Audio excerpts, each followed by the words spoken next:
Obsessed na tayo. Samgyupsal, skincare, K-drama, K-pop. Naku po. Ah! Ah! For me to continue following my dream to look like Jimin. Ano mahal mo? Hindi ako minahal ng magulang, ikaw na lang. Sinasakop na ba tayo ng mga Koreano? Di lang babae ang tumataas ang standards. Pati kaming mga lalaki nahihirapan na. Anong palag ko sa'yo, pre? Pero ang galing talaga ng mga Koreans, South Koreans mag-adapt sa entertainment media, no? Lalo na sa international market. At bilang ang Pilipinas ay isa sa mga primary target nila, nagkaroon ng love team ang K-pop at ang kulturang Pilipino. Naglandian, nagmahalan, nagkaroon ng anak. Mga binibini at ginoo, presenting P-pop. At grabe ang pagmukbang ng mga Pilipino sa P-pop. Kahit sa international scene, napaparating na natin sa Billboard 100. Hindi naman magaling mga Pilipino. Mga K-pop wannabe naman yan eh.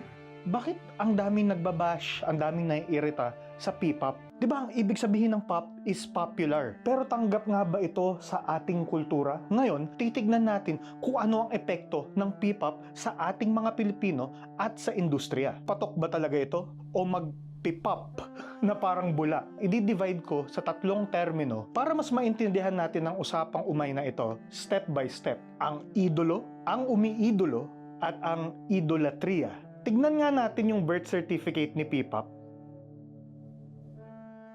Habang tumatagal, tumatanda na si P-pop, nagkakaroon na siya ng sarili niyang identity. Lalo at na-impluwensyahan siya ng kanyang magulang na si K-pop at ang Korean Wave. Pero si P-pop gusto niyang tumayo sa sarili niyang paa. Gusto niya magkaroon ng sarili niyang identity. Pero ang sinasabi kong P-pop ay yung P-pop ng generation ngayon. Kung titignan mo, ang P-pop ay hindi naman lagi about Korean artistic styles. Ang Philippine pop ay laging product of its time. O depende kung ano ang uso ngayon. So si P-pop, nakikita niya yung mga dating mga alumni, no? Tignan nga natin yung yearbook na ito. Ang humble beginnings ng P-pop ay nagsimula noong 1960s at 1970s sa mga commercial success ng mga artista na katulad nila Pilita Corrales, Nora Honor, Ryan Cayabyab at ni Jose Marichan na magagaling na mga composers at musicians in their own right. At noong 1980s, dito na sumabog at nagkaroon ng golden age of Filipino music. Umuso ang mga grupo na VST and Company, Gary V, Hagibis, and so on. At nung 1990s, nagsipasukan na ang mga banda na kilala pa rin natin ngayon sa OPM industry.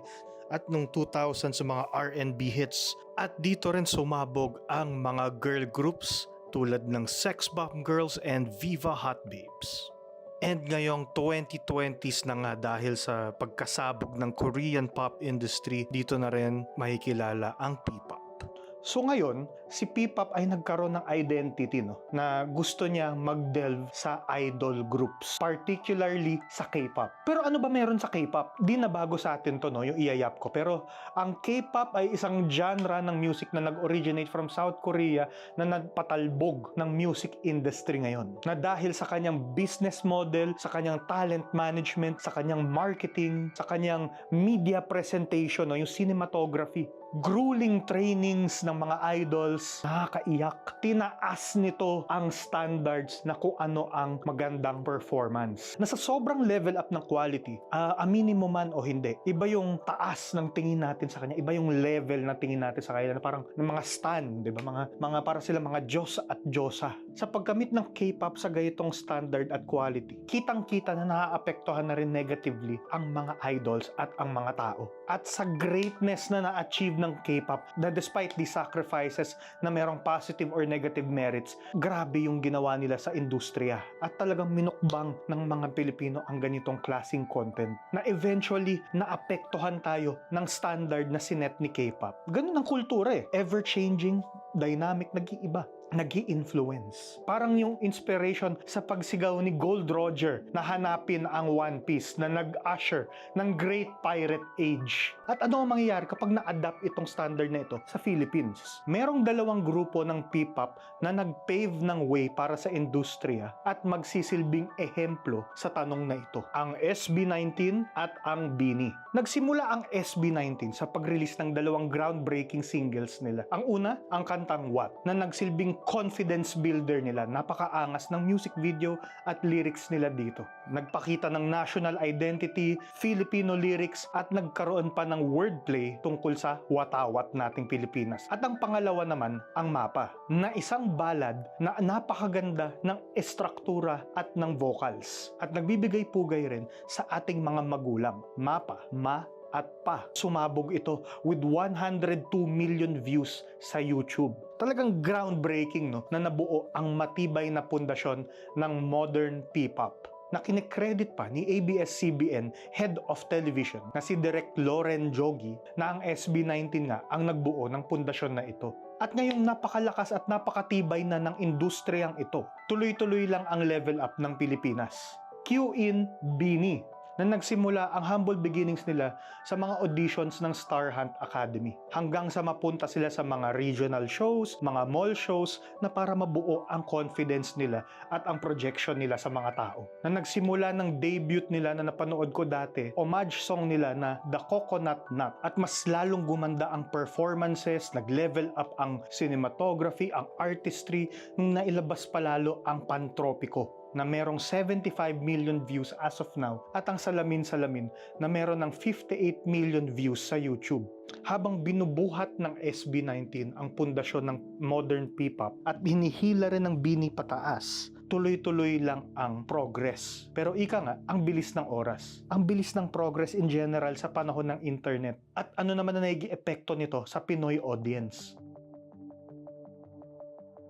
Bash after bash, naniniwala ako na walang influencer na walang ni isang hater or negative comment. Kahit ako, natawag na ako mamantika, baboy, lahat daw ng sakit meron ako. We live in a society, we live in a world where every word, every intent, every energy is shared. Kaya naging ganito yung mga utak ng mga tao. Depression, anxiety is on the rise. Whew! Pero ang internet can also be a voice of positive change. Yung mga idols sa ito can be ambassadors of peace, ambassadors of hope. If there is human hate, human suffering, there is also kindness and compassion. Pwede rin naman natin tignan ang magandang naidudulot ng ganitong sistema or ng ganitong industriya. Gumagaling ang talent sa Pilipinas, mga emerging Filipino artists na nai-inspire at nabibigyan ng opportunities. Nakaka-build tayo ng community na supportive sa isa't isa na kahit oras ng delubyo, nagtutulungan. At lumalakas ang Pinoy pride na tipong sinusuportahan natin ang Filipino talent kahit Carlos Yulo pa yan, kahit Efren Bata Reyes pa yan, kahit SB19 o BINI pa yan, nasusuportahan natin. Oo, magkakaroon ng bash, magkakaroon ng hate comments, magkakaroon ng mga kritisismo, pero such is the formula of change. Para magkaroon ng pagbabago, merong nadidisrupt na status quo. Kasi hindi lang idolo o hindi lang yung industriya ang lumalakas. Kahit tayo mga nagko-consume ng media. Ika nga ng isang media studies expert at philosopher na si Marshall McLuhan na kinoy niya ang term na medium is the message. Oh, the fuck? Well, simply put, pag nag-focus tayo, hindi dun sa mismong message lang, pati rin dun sa medium mismo, nagbigay tayo ng importansya, doon natin nakikita yung epekto sa atin as a society. Throughout history, what has been communicated has been less important than the particular medium through which people communicate. The technology that transfers the message changes us and changes society, the individual, the family, work, leisure, and more. Diba kung ikukumpara mo yung panahon ng medieval times na ang way of communication majority is through oral and written scriptures ng mga scribes, na compared ngayon sa panahon ng internet na mas visual na, mas konektado pa tayo globally. Puro memes, puro photos, puro TikTok, FB Reels, short form content. May nanonood pa ba o meron pa bang may attention span sa ganitong videos na 10 minutes? Talagang nag-iiba, talagang nagle-level up, pero we have to do our due diligence to critique rightly and to accept kung ano yung positive change. At oo, naiintindihan ko, masyadong mabilis ang teknolohiya at humahabol lang tayong mga tao. Pero step by step, we are going towards that path of growth and maturity as we consume this media. Merong maglalag behind, merong maiinis, merong differences pa rin, merong mga hindi pa rin tanggap. Lalo may kita mo ito sa mga matatanda na kritik ng kritik. Ang OA naman nila, ang arte naman nila. May differences pa rin. Pero mas nagiging self-aware tayo in a good and in a bad way. Minsan snowflake na OA, minsan tamang education and tamang call out. Lalo yung mga ibang boomers sabihin, nung panahon ko, yung uso menudo, yung uso apo hiking, hindi naman yung ganyang P-pop. And some younger ones, mas mabilis mag-open up sa change at na-appreciate ang P-pop at ang iba-iba pang mga pagbabago. Natuwa ako sa sinabi ng isang Yale sociologist na si Grace Kao na nagsisimula mag-delve dati noong 2019 sa BTS at nagkaroon ng sarili niyang mga discoveries. Sinabi niya na, I want students to take pop culture very seriously. Sometimes pop music seems not serious, but so many people consume it that it can have pervasive and serious consequences on how people see folks of different race, ethnic, gender, and national identities.